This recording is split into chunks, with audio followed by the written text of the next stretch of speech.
the answers from guided questions.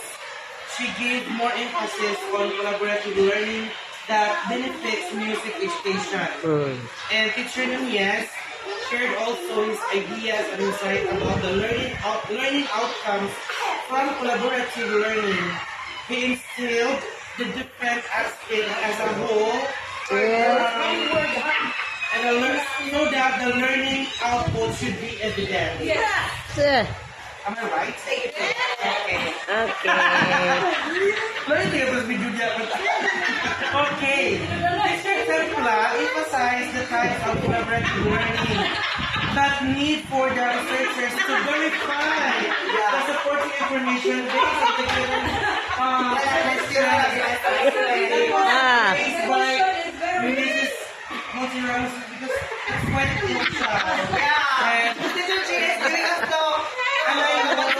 the researcher will do the research, and we need to go to the Senate or the Congress. This preliminary. This preliminary hearing. And interviewed dish out the answers of the guided questions on how to enhance and build up discussions such as open-minded questions. In general, it talks about differentiated instructions for the collaborative learning process.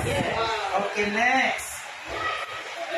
And Mrs. Arnaiz give the follow-up questions right after the discussions in every presentation.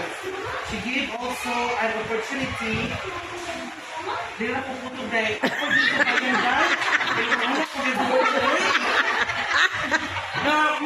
makashare po lang elaborate. Diba? Okay, that's all.